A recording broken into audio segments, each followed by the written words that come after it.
Hello नमस्कार, स्वागत है आप सभी का हमारे channel study with Biru Singh में। मैं लेकर आया हूँ जीके जीएस के टॉप 25 क्वेश्चंस। तो देख लेते हैं दोस्तों एक एक प्रश्न की विस्तृत व्याख्या के साथ।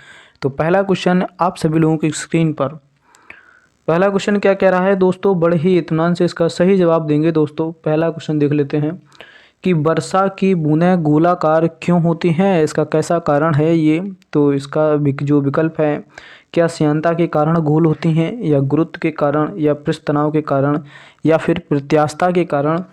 किस वजह से वर्षा की बूंदें गोलाकार होती हैं, ऐसा विकल्प दिया गया है। तो इसका सही विकल्प होगा दोस्तों पृष्ठ तनाव। पृष्ठ तनाव के कारण ही दोस्तों वर्षा की बूंदें गोलाकार होती हैं। तो इसका सही विकल्प होगा सी क्वेश्चन नंबर। अगला देख लेते हैं। क्वेश्चन नंबर अगला क्या कह रहा है कि एक्सरे की खोज किसने की थी। एक्सरे की खोज किसने की थी, ये क्वेश्चन भी है। एक्सरे की खोज किसने की थी, क्या हेनरी बैकोरल ने, मैडम क्यूरी ने, या रोंटजर ने, या फिर लेवोजियर ने। एक्सरे की खोज किसने की थी, तो इसका सही जवाब हो जाएगा दोस्तों रोंटजन। क्वेश्चन नंबर अगला देखते हैं।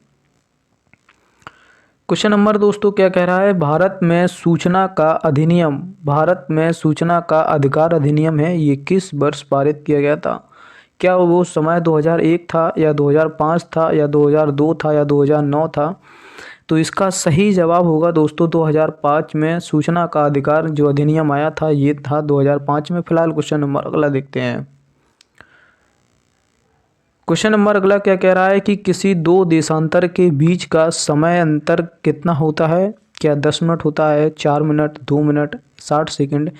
किसी दो देशांतर के बीच का समय कितना होता है, तो 4 मिनट होता है दो देशांतर के बीच का समय। अगर तुमसे पूछा जाता है कि दो देशांतरों के बीच की दूरी को क्या कहते हैं, तो गोरे कहते हैं। ये भी प्रश्न कई बार पूछा गया है कि दो देशांतर के बीच की दूरी कितनी होती है, तो ये होती है तुम्हारी मतलब इसे बोलते हैं गोरे, है ना। फिलहाल इतना पर्याप्त है। क्वेश्चन नंबर अगला देख लेते हैं। क्वेश्चन नंबर देख लेते हैं कि अगला क्या कह रहा है कि डायोप्टर निम्नलिखित में से किसकी क्षमता नापता है, या इसका ही मात्रक है, किसका है। क्या लेंस की क्षमता को नापता है, या प्रकाश की तीव्रता को नापता है। ये डायोप्टर से क्वेश्चन है। क्या लेंस की फोकस दूरी से संबंधित है, या ध्वनि की तीव्रता से संबंधित है। डायोप्टर, इसका सही विकल्प का चुनाव करें। तो जो भी साथी ये लगा रहे हैं वो सही है। लेंस की क्षमता के अनुसार ये जो डायोप्टर होता है लेंस की क्षमता को नापने का काम करता है। और देख लेते हैं क्वेश्चन यहाँ से क्या बनता है कि सामान्य मनुष्य की जो देखने की दृष्टि होती है एक सामान्य व्यक्ति की होती है तुम्हारी 25 सेंटीमीटर। ये भी क्वेश्चन कई बार पूछा गया है। फिलहाल क्वेश्चन अगला देखते हैं। क्वेश्चन नंबर क्या कह रहा है कि तारे का टिमटिमाना ये किस कारण होता है। तारे किस कारण से टिमटिमाते हैं, ऐसा क्वेश्चन पूछा गया है। क्या प्रकाश का परिक्षेपण, या वायुमंडलीय परावर्तन, या पूर्ण आंतरिक परावर्तन, या वायुमंडलीय अपवर्तन। किसके कारण से तारे टिमटिमाते हैं, है ना। अगर आप पूर्ण आंतरिक परावर्तन लगा रहे हैं तो आप गलत हो जाएंगे दोस्तों, क्योंकि ये तुम्हारा होता है तुम्हारा मृग मरीच का। ये मृग मरीच का है, ये पूर्ण आंतरिक परावर्तन के कारण ही दिखाई देता है। सड़क पे जाते हैं गड्ढों में पानी वानी भरा दिखाई देता है, जबकि होता कुछ नहीं है। यही है पूर्ण आंतरिक परावर्तन का कारण, है ना। तो जो भी विकल्प डी लगा रहे हैं वो सही है। वायुमंडलीय का अपवर्तन के कारण ही हमें तारे टिमटिमाते हुए दिखाई देते हैं। और अगर आपसे यहाँ एक क्वेश्चन और पूछता है कि सूर्य की लालिमा ये दिखाई देती है। सूर्य जब उगता है तो लाल दिखाई देता है, अगर अस्त होता है और मतलब निकलता है तब भी, और डूबता है तब भी लाल कलर का थोड़ा सा हल्का सा। ये होता है तुम्हारा प्रकीर्णन के कारण। ये भी क्वेश्चन पूछा गया है कि सूरज जो निकलता है सुबह सुबह हल्की सी लालिमा होती है, किस कारण होती है, तो प्रकीर्णन के कारण होता है। और पूर्ण आंतरिक परावर्तन क्या होता है, मृग मरीचिका बनती है। और वायुमंडलीय अपवर्तन के कारण हमें आकाश में तारे टिमटिमाते हुए दिखाई देते हैं। फिलहाल इतना पर्याप्त है। क्वेश्चन नंबर अगला देखते हैं। ये हिस्ट्री से क्वेश्चन है। क्या पूछ रहा है, हिस्ट्री का क्वेश्चन है, बढ़िया क्वेश्चन है। यहाँ से भी एक क्वेश्चन बनता है, प्लासी का युद्ध कब लड़ा गया था, और उस समय बंगाल के गवर्नर जनरल कौन थे। यहाँ से एक क्वेश्चन बनता है दोस्तों, बताएंगे अभी आगे चल के तुम्हें। प्लासी का युद्ध कब हुआ था, पहले तो यही देख लेते हैं। पहले अपना क्वेश्चन समझ लेते हैं। क्या सिराजुद्दौला है था, या फिर मीर कासिम था, या मीर जफर था। प्लासी का युद्ध हुआ था उस समय बंगाल का गवर्नर कौन था, तो उस समय था सिराजुद्दौला। इसका ए सही हो जाएगा। अब समझ लेते हैं क्या कहानी थी।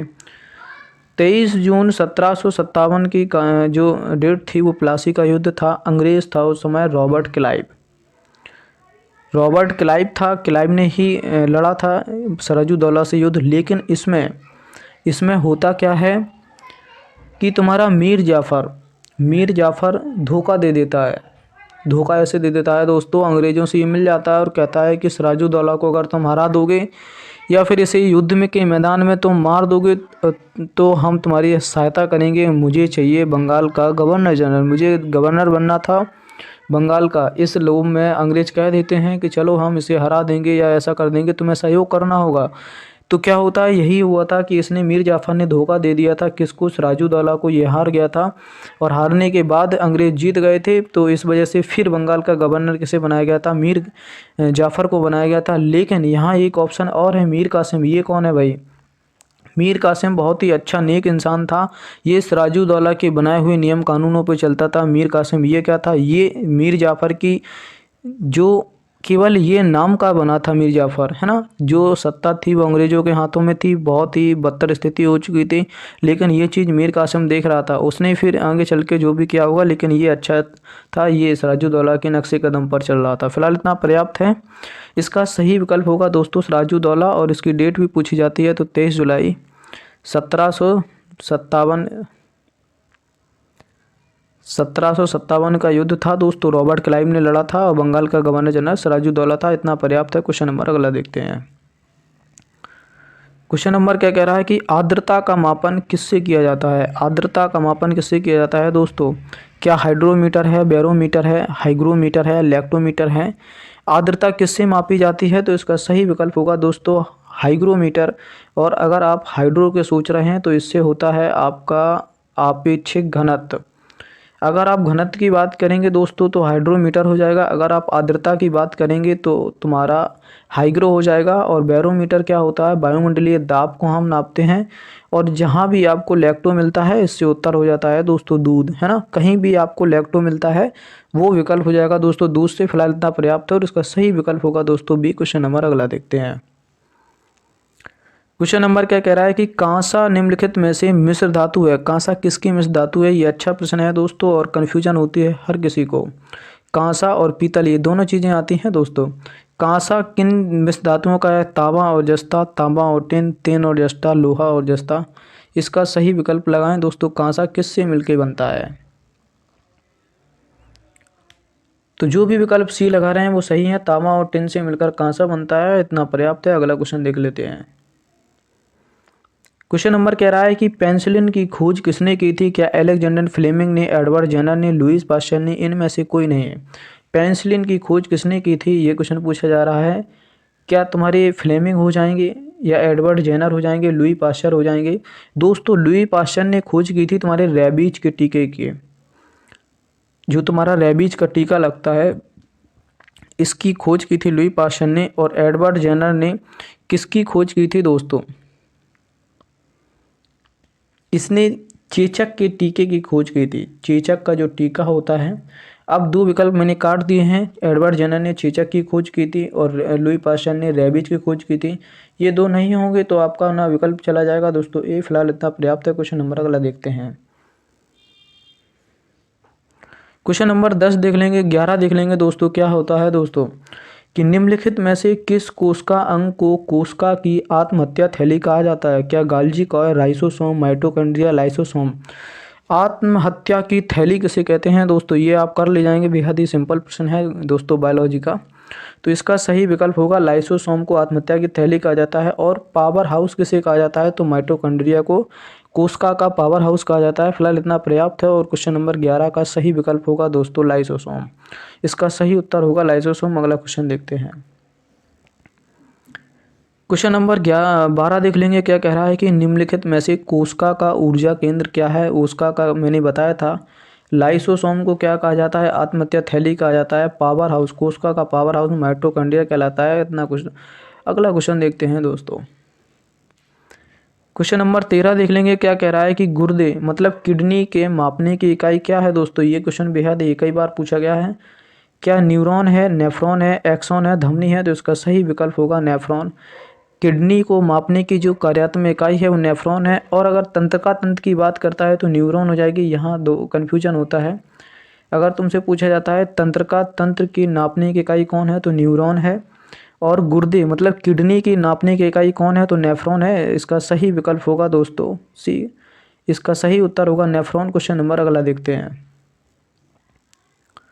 क्वेश्चन नंबर ये क्या कह रहा है कि एवोग्रेडो की संख्या कितनी होती है, तो इसका सही विकल्प होगा दोस्तों बी। क्वेश्चन नंबर अगला देखते हैं।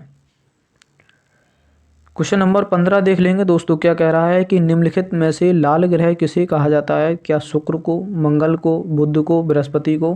कर ले गए हूँ दोस्तों। सौरमंडल का सबसे आसान प्रश्न है यहाँ से। लाल ग्रह किसे कहते हैं, तो मंगल ग्रह को कहते हैं। अब इसका लाल रंग क्यों होता है, तो आयरन ऑक्साइड, या फिर बात कर लेंगे इसी आयरन को, अगर कई लोग किताबों में लौह ऑक्साइड भी मिलता है देखने को, तो लौह ऑक्साइड आयरन ऑक्साइड एक ही चीज़ है दोस्तों। अब इसके दो उपग्रह भी हैं, डीमोस और फोबोस। इसी पर सबसे ऊंचा पर्वत है नेक्स ओलंपिया। नेक्स ओलंपिया अपने माउंट एवरेस्ट से 3 गुना ऊंचा है, ये भी बात याद रखना है। बृहस्पतिवार सबसे बड़ा ग्रह है दोस्तों इसका सौरमंडल का, और इसका सबसे बड़ा उपग्रह है ज्ञानीमेड।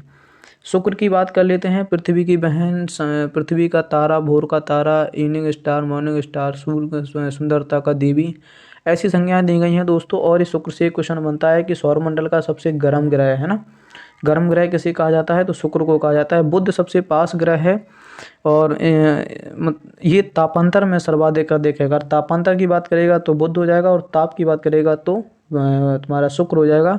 फिलहाल इतना पर्याप्त है, और इस क्वेश्चन का सही उत्तर होगा दोस्तों मंगल। क्वेश्चन नंबर अगला देखते हैं। ऑपरेशन फ्लड किससे संबंधित है दोस्तों? हाल ही में पैट परीक्षा हुई है, उसी में क्वेश्चन पूछा गया था। ऑपरेशन फ्लड किससे संबंधित है? क्या दूध से है, बाढ़ से है, गेहूं से है, जल से है? तो इसका संबंधित दुग्ध से है, और इसके जनक पूछे गए थे दोस्तों, तो वर्गीज कुरियन इसके जनक हो जाएंगे।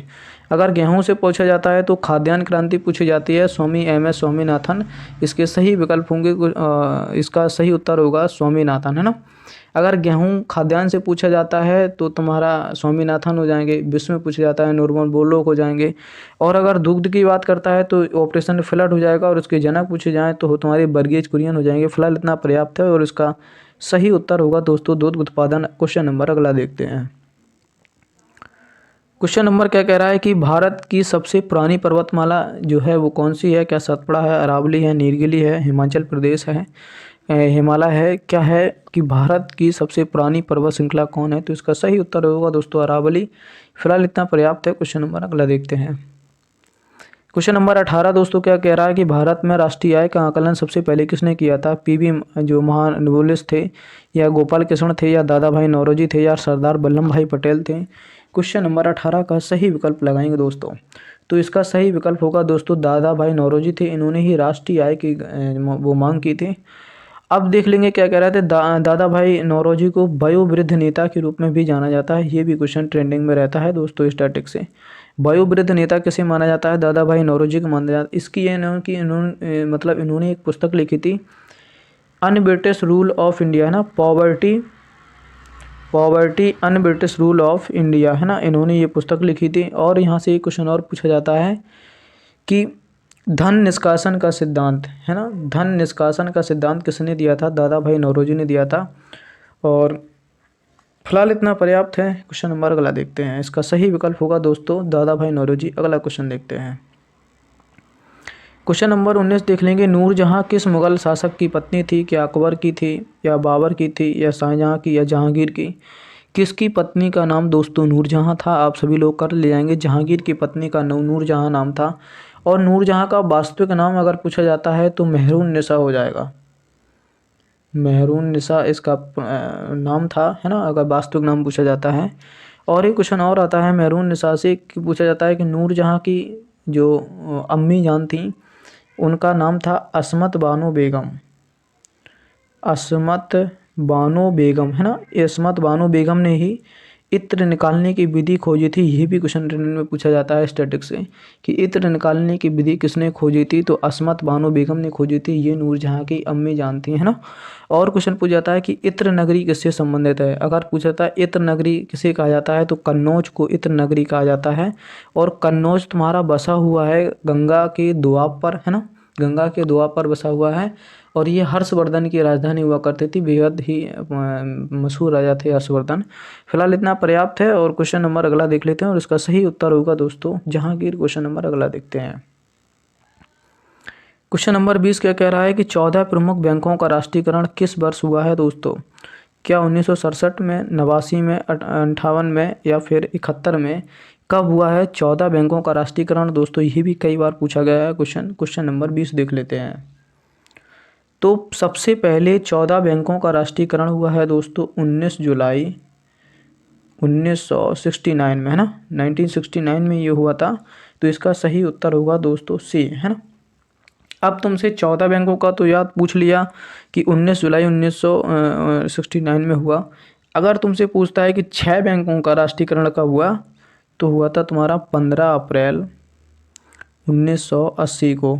ये था तुम्हारा 6 बैंकों का राष्ट्रीयकरण। ये दोनों क्वेश्चन पूछे गए हैं दोस्तों कि 14 बैंकों का राष्ट्रीयकरण किस वर्ष हुआ था? 19 जुलाई 1969 को हुआ था।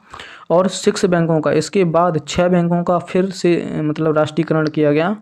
कब हुआ था? 15 अप्रैल 1980 में हुआ था ये, है ना। ये दोनों डेटें याद रखने वाली हैं। ये 1980 में हुआ था और ये 69 में हुआ था, है ना। क्वेश्चन नंबर अगला देख लेते हैं और इसका सही विकल्प होगा दोस्तों सी। क्वेश्चन नंबर अगला देखते हैं। क्वेश्चन नंबर अगला क्या कह रहा है कि आनुवंशिकता का जनक किसे माना जाता है? क्या जॉन मेंडल को, विलियम वॉटसन को, चार्ल्स डार्विन को, डी व्रीज को? तो इसका सही उत्तर होगा दोस्तों जॉन मेंडल, है ना। किसका सही विकल्प होगा? जॉन मेंडल को आनुवंशिकता का जनक माना जाता है। क्वेश्चन नंबर अगला देखते हैं।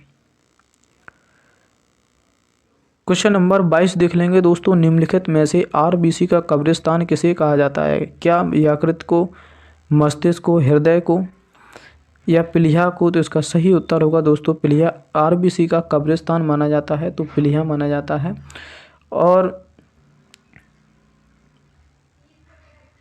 है ना, तो इसका सही विकल्प होगा दोस्तों बी। क्वेश्चन नंबर अगला देखते हैं। क्वेश्चन नंबर 23 देख लेंगे। मोनाटाइज जो बालू है, निम्नलिखित में से कौन सा खनिज पाया जाता है? क्या पोटेशियम, यूरेनियम, सोडियम, थोरियम? है ना। ये मोनाटाइज बालू, है ना, ये बालू होती है जो मोनाटाइज बालू होती है, ये कहाँ पाई जाती है? तो ये केरल में पाई जाती है ना। ये केरल में। अगर तुमसे पूछता है केरल में कौन सी बालू पाई जाती है, तो मोनाजाइट बालू पाई जाती है। इससे क्या निकाला जाता है दोस्तों? इससे निकाला जाता है दोस्तों थोरियम, है ना। इससे क्या निकाला जाता है? थोरियम निकाला जाता है। तो इसका सही विकल्प होगा दोस्तों डी। और केरल से क्या क्या बन सकता है दोस्तों? भारतपुजा नदी है केरल में, और क्या है यहाँ पे? पेरियार अभयारण्य है। ये कई बार पूछा गया है। पेरियार नदी या पेरियार अभयारण्य किस राज्य में स्थित है? केरल में है। और एक झील भी पूछी जाती है, अष्टमुडी झील कहाँ स्थित है? तो केरल में हो जाएगी अष्टमुडी झील, है ना। और केरल से क्या संबंधित है? केरल नारियल के लिए फेमस है। और क्या है? ये रबड़ के लिए भी फेमस है ना। ये रबड़ के लिए भी फेमस है, रबड़। कितना सारी फैक्ट हमें याद रखने हैं केरल से कि केरल में मोनाजोजाइट बालू होती है, उससे थोरियम निकाला जाता है। केरल नारियल के लिए फेमस है, रबड़ के लिए फेमस है, पेरियार नदी है, पेरियार अभयारण्य है, और अष्टमुडी झील है ना, वेम्बनाड झील है। ये सारी झीलें कहाँ हैं? ये केरल में स्थित हैं। फिलहाल और केरल में एक क्वेश्चन और देखो याद आ गया कि शांत घाटी, जैव विविधता सर्वाधिक शांत घाटी में पाई जाती है, और ये शांत घाटी कहाँ स्थित है? केरल में स्थित है। फिलहाल इतना पर्याप्त है। क्वेश्चन नंबर अगला देखते हैं। क्वेश्चन नंबर 24 देख लेंगे दोस्तों। क्या कह रहा है कि निम्नलिखित में से कुछ क्वेश्चन पूछा जा रहा है कि भोपाल गैस किस कारण से हुई थी? ये घटना भी क्या कार्बन मोनोऑक्साइड थी, या क्लोरोफ्लोरोकार्बन था, या मिथाइल आइसोसाइनेट थी, या क्लोरीन थी? तो भोपाल गैस की जो घटना है ये बेहद ही इंपॉर्टेंट है। कई एग्जामों में देखने को मिल जाएगा, दर्जनों एग्जामों में ये पूछा गया है कि भोपाल गैस त्रासदी की घटना कहाँ हुई थी? तो ये एमपी में हुई थी, मध्य प्रदेश में हुई थी दोस्तों। ये कब हुई थी? तो ये 3 दिसंबर, कहीं कहीं किताबों में 2 से या 3 दिसंबर ये मिल जाएगा, 2 से या 3 दिसंबर 1984, है ना। ये कह पाना मुश्किल है, किसी किताब में 2 दिसंबर लिखा हुआ है, किसी किताब में 3 दिसंबर लिखा हुआ है। तो जो भी मिल जाता है विकल्प में वो सही हो जाएगा। 2 दिसंबर 1984 को ये घटना हुई थी। और वो कंपनी भी पूछी जाती है, किस कंपनी में ये घटना हुई थी? तो जो यूनियन कार्बाइड कंपनी थी, यूनियन कार्बाइड कंपनी थी, इसी में मतलब MIC, है ना, मिथाइल आइसोसाइनेट का रिसा हो गया था। बेहद ही दर्दनाक घटना थी दोस्तों। तो फिलहाल इतना पर्याप्त है इस क्वेश्चन से। अगला क्वेश्चन देख लेंगे और इसका सही विकल्प होगा दोस्तों मिथाइल आइसोसाइनेट। क्वेश्चन नंबर अगला देखते हैं दोस्तों। इस सेशन का ये लास्ट प्रश्न है दोस्तों। मैंने कि पूरी वीडियो में लाइक्स या सब्सक्राइब के बारे में बात नहीं करता हूँ। अगर दोस्तों आपको थोड़ी सी भी मेहनत अच्छी लगती है तो चैनल को सब्सक्राइब करें, बेल आइकन को प्रेस करें ताकि आने वाली वीडियो समय से मिल सके। तो ये लास्ट क्वेश्चन देख लेंगे दोस्तों इस सेशन का कि मुख्य वायुमंडलीय घटनाएं जैसे बादल का आना, आंधी का आना, वर्षा, ये किस मंडल में घटना होती हैं? क्या क्षोभ मंडल में, आयन मंडल में, समताप मंडल में, बहिर्मंडल में, है ना। तो इसका सही विकल्प होगा दोस्तों क्षोभ मंडल, है ना। क्षोभ मंडल में ऐसे ये मतलब होती है, ये बन जाता है और ऐसे ध्रुवों पे ये इसकी लंबाई कम होती है और यहाँ पे ज़्यादा ये होती है 8 से 18 किलोमीटर, है ना। तो ये हो जाएगा तुम्हारा क्षोभ मंडल। यहाँ से क्षोभ मंडल में क्या होता है, आंधी, तूफान, ओलावृष्टि, ये सारी घटनाएं यहीं होता है और यहीं पे एक पवनें चलती हैं, जैसे बोलते हैं जेट स्ट्रीम धारा, है ना। 150 से 200 किलोमीटर प्रति घंटा की पवनें चलती हैं। आंधी, तूफान, ओलावृष्टि, बिजली का गिरना, बादल फटना, ये सारी घटनाएं दोस्तों होती हैं तुम्हारी क्षोभ मंडल में। समताप मंडल में क्या होता है, जो यहाँ का तापमान होता है बिल्कुल ही समान रहता है। इस वजह से गुब्बारों का उड़ाना और वायुयानों का उड़ना, इन दोनों के लिए सर्वोत्तम जगह मानी गई है। गुब्बारे वगैरह, वायुयान वगैरह समताप मंडल में उड़ते हैं। और समताप मंडल में एक लेयर पाई जाती है जिसका नाम है दोस्तों ओजोन परत, जो पराबैंगनी किरणों को आने से रोकती है दोस्तों। अगर क्वेश्चन पूछा जाता है 16 सितंबर को ओजोन दिवस मनाया जाता है और इसके उत्तरदायी